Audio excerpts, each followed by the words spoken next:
یہ بیان لازمی سنیں، ہو سکتا ہے یہ بیان آپ کی زندگی بدل دے۔ سبسکرائب کریں چینل دین اسلام کو اور بیل آئیکن پر پریس کریں تاکہ آنے والی ہر نئی ویڈیو کا نوٹیفیکیشن مل سکے۔ چاند کی گردش سے اور اس کی منازل سے حضرت انسان کو کچھ سمجھایا جا رہا ہے کہ جب تو پیدا ہوا تھا تو چاند کی طرح سارا زمانہ تیرا منہ دیکھنے آیا تھا، تو بھی اس وقت لوگوں کی توجہ کا مرکز بن گیا تھا، اور پھر منازل طے کرتا رہا، اور جوانی کی دہلیز پر جب تم نے قدم رکھا اور تو بدر تمام ہوا، جب شباب کی بجلیاں تیری آنکھوں سے ٹپکنے لگی، تو پھر تیری نظر کا خمار بھی کئیوں کے دل لوٹتا تھا، کئیوں کی نیندیں اچاٹ کر دیتا تھا۔ جس طرح چاند جب جوبن پہ ہو تو چکور کا دل لرزتا ہے، اور سمندر میں جوار بھاٹا پیدا ہو جاتا ہے، لہریں اٹھتی ہیں، طوفان پیدا ہوتے ہیں، تو جب بندہ بھی جوانی کی دہلیز پہ ہوتا ہے تو وہ بھی طوفان اٹھاتا ہے، دلوں میں جوار بھاٹے پیدا ہوتے ہیں۔ تو وہ لمحے بھی آئے کہ تو نے دلوں کی بستیاں اور دلوں کی دنیا پر ہلچل پیدا کر کے رکھ دی۔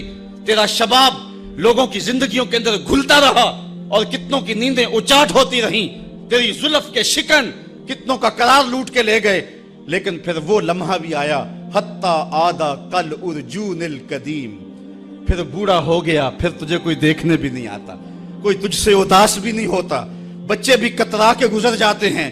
کہا انسان ذرا چاند کی منزلوں کو دیکھ، یہی چاند کتنا پیارا تھا، اور آج اسی چاند کو کوئی دیکھتا بھی نہیں ہے۔ بچہ جب پیدا ہوتا ہے تو اس کی مسکراہٹ دل کھینچتی ہے، اور جب بوڑھا مسکراتا ہے تو اس وقت جو ہے لوگوں کی توجہ نہیں ہوتی۔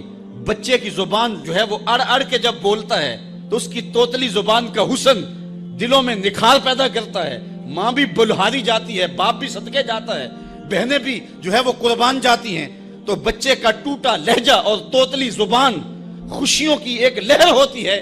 لیکن جب بڑھاپے میں فالج کی وجہ سے زبان میں لکنت آ جائے، اب توتلا پن پیدا ہو جائے، اب زبان اٹکنے لگے، تو بچے بھی مذاق اڑاتے ہیں۔ ایک لمحہ وہ تھا کہ زبان توتلی تھی تو حسن تھا، آج لمحہ وہ گیا کہ حتی آدھا کل ارجون القدیم، کھجور کی ٹہنی سے جب پھل توڑ لیا جائے، اب اس ٹہنی کو کون پوچھتا ہے؟ جب تک پھل آیا نہیں تھا وہ ٹہنی اچھی لگتی تھی، مالی سنبھال کے رکھتا تھا، جڑوں کو بھی پانی دیتا تھا، اور خیال کرتا تھا کہ کوئی ایسا نقصان نہ ہو کہ یہ پودا جو ہے وہ مرجھا جائے۔ پھر جوبن پہ آیا، اور جب کھجوریں لگیں تو اس نے پھر رسیاں بھی باندھی اور کھجوروں کو سنبھالنے کے لیے سب کچھ کیا۔ پھر جس دن اس نے اس ڈال سے پھل کاٹ لیا، اب وہ کھجور اجڑ گئی، اب اس کی وہ ٹہنی بے توقیر ہو گئی۔ انسان کی زندگی کا جب شباب لٹ جاتا ہے اور بڑھاپے میں جب وہ کسی قابل نہیں رہ جاتا، تو پھر اس کی بھی یہ مثال ہے، حتی آدھا کل ارجون القدیم، جیسے کھجور کی پرانی ڈال ہو۔ اپنی نظر اور شرمگاہ کی حفاظت کریں۔ اس دور کا سب سے بڑا فتنہ یہ ہے کہ نگاہیں پاک نہیں رہی، نگاہیں غلیظ اور گندی ہو گئی، شرمگاہوں میں وہ تقدس نہیں رہا ہے۔ حضور علیہ السلام نے ارشاد فرمایا، من زنا زنیا بہی ولو بہی تانے دارے ہی، جس شخص نے زنا کیا یہ عمل اس کے گھر بھی لوٹے گا، اگرچہ اونچی اونچی دیواریں کیوں نہیں کر دیتا۔ یہ مکافات عمل ہے۔ گندم از گندم بروید جو ز جو، از مکافات عمل غافل مشو۔ گندم بو گے تو گندم کاٹو گے، جو بو گے تو جو کاٹو گے۔ نظر کو تقدس دو، نظر کو پاکیزگی دو۔ حضرت لقمان حکیم کہتے ہیں کہ میں کئی نبیوں سے ملا ہوں، کئی نبیوں سے ملاقات کی ہے، اور میں ان سے دو دو چار چار باتیں جمع کی ہیں، اور ان ساری باتوں کو میں نے جمع کر کے 100 باتیں جمع کی ہیں، اور ان کا پھر میں نے خلاصہ تیار کیا ہے۔ ان میں 8 باتیں الگ کی ہیں۔ ان 8 باتوں میں ایک بات یہ ہے، جب کسی کے گھر جاؤ تو نظر کو حفاظت میں رکھو۔ جس شخص کے مہمان بنو، جس کے گھر جاؤ، تمہاری نظر نہ بھٹکنے پائے۔ نظر اگر غیر محرم کو شہوت سے دیکھتی ہے، حدیث میں آتا ہے کل قیامت کے دن جہنم کی آگ سے بھر دی جائے گی، وہ سخت رسوا ہوگا۔ آج میڈیا کی آوارگی اور انٹرنیٹ پہ جو کچھ ہو رہا ہے، ٹیلی ویژن اور سینما جو بدتمیزی پھیلا رہے ہیں، اور موبائل پیکج جس طرح بے حیائی کو فروغ ہو رہا ہے، ہم اس کے خلاف پوری قوت کے ساتھ بند باندھیں۔ اپنی اولادوں کے ہاتھوں سے ناول چھین لو، ان کے ہاتھوں سے جو ہے وہ فلمیں چھین لو، ان کی خلوتوں پہ نظر رکھو اور ان کی حفاظت کرو۔ جس شخص کی نظر پاک نہیں ہے اس کے من میں طہارت نہیں آ سکتی ہے۔ دل پاک نہیں ہے اس کو جو ہے وہ باطن کا نور نصیب نہیں ہو سکتا. وائے قوم کشتائے تدبیر غیر، کارے او تخریب خود تعمیر غیر.